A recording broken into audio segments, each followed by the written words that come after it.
¿Qué pasa cuando el dinero se vuelve más poderoso que los propios gobiernos?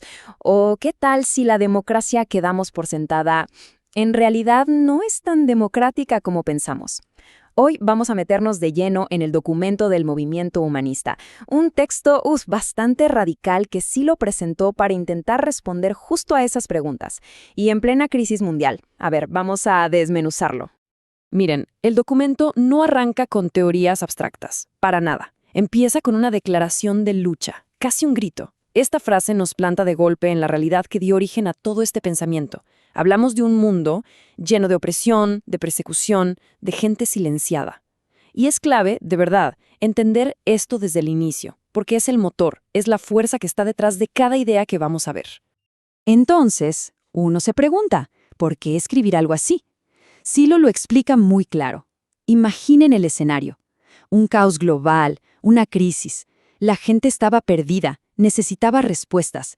Eran sus propios amigos, sus seguidores, los que le pedían una postura clara, firme sobre política, sobre economía y, lo más importante, sobre ¿y ahora qué hacemos?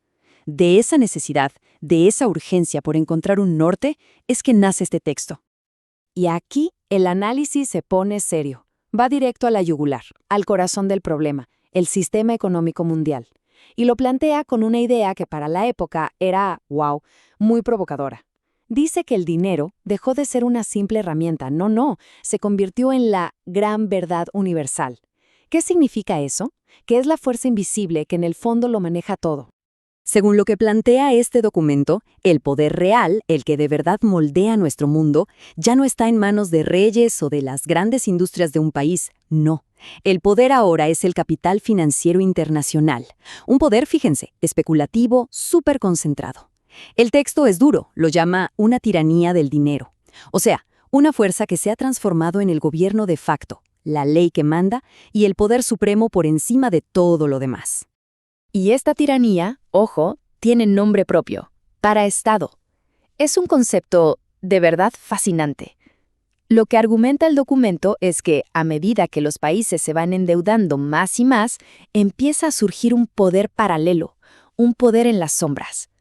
Los gobiernos que elegimos se vuelven como simples administradores de la crisis, pero las decisiones de fondo, las que realmente mueven los hilos, esas las toma la banca internacional. Aquí es donde se ve clarito el efecto dominó que describe el texto. A ver, paso 1, el capital se concentra en pocas manos. Paso 2, esto debilita a los países y les abre la puerta al paraestado. ¿Y cuál es la consecuencia final de todo esto? La desintegración del tejido social. O sea, millones y millones de personas sintiéndose aisladas, solas, cada quien luchando por su cuenta, cuando en realidad están enfrentando los mismos problemas. ¡Es tremendo! Ok, ya vimos la parte económica. Ahora pasemos a la política. ¿Cómo este poder económico gigante termina distorsionando todo? Bueno, aquí el documento hace una distinción que es súper importante. Por un lado, nos habla de la democracia formal, la que todos conocemos, y por el otro, nos propone una democracia real como alternativa. Y la crítica que hace es demoledora, ¿eh? Básicamente dice que la democracia formal es una especie de espejismo, una ilusión de que estamos representados. Afirma que los políticos, al final del día, terminan respondiendo a quienes les financian las campañas, no a la gente que los votó. ¿Y la alternativa? La democracia real sería un giro de 180 grados. Imaginen, voto directo para temas clave, funcionarios que sí o sí tienen que rendir cuentas, y lo más importante, devolverle el poder a las bases, a las comunidades. Bien, después de toda esta crítica tan fuerte, viene la propuesta. ¿Cuál es el corazón filosófico de este movimiento? Y ojo, no se trata de teorías complicadísimas sobre Dios o el Estado. Es algo mucho más directo, más profundo. El punto de partida es la vida humana. Así de simple.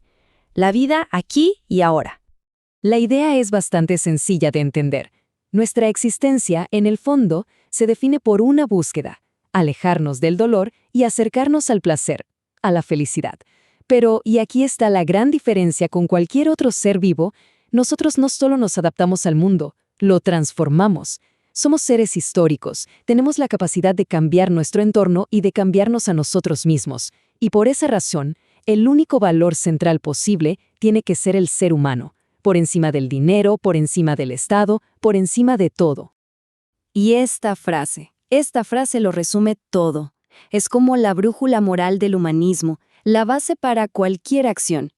Porque, piénsenlo, en el momento exacto en que se pone algo por encima del ser humano, ya sea el dinero, una bandera, una ideología, lo que sea, en ese preciso instante se abre la puerta a la violencia y a la opresión.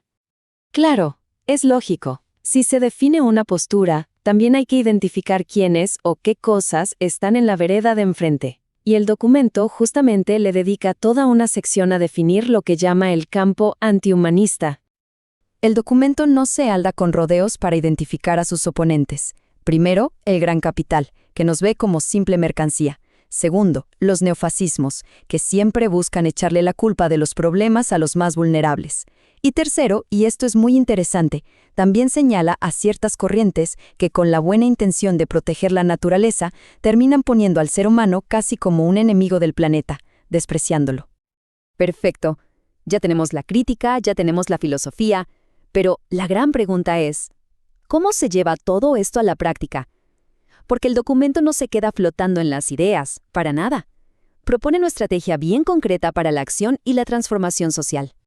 La estrategia es, básicamente, construir poder desde abajo, desde la gente. La idea es organizar frentes de acción en todos los ámbitos de la vida. A ver, en el trabajo para luchar por condiciones más justas, en los barrios para mejorar la vida de la comunidad, en la cultura para ir instalando nuevos valores. Se trata de ir tejiendo, poco a poco, una red de poder social que sea capaz de hacerle frente a las viejas estructuras. Y el objetivo final, bueno, es súper claro, generar una gran ola de cambio. Y ojo, no se trata de que todos piensen igualito o de que un solo grupo se coma a los demás. La palabra clave aquí es convergencia. Es decir, que muchas fuerzas progresistas distintas, cada una con su propia identidad, se unan para empujar en la misma dirección, hacia una meta en común. Y con esto llegamos a la pregunta final. Esa que el documento deja flotando en el aire, resonando. En este mundo donde parece que absolutamente todo tiene un precio, ¿es posible de verdad construir una sociedad donde el ser humano vuelva a ser el valor central, el más alto de todos? El desafío que planteó Silo en su momento, bueno, sigue tan vigente y tan urgente como siempre.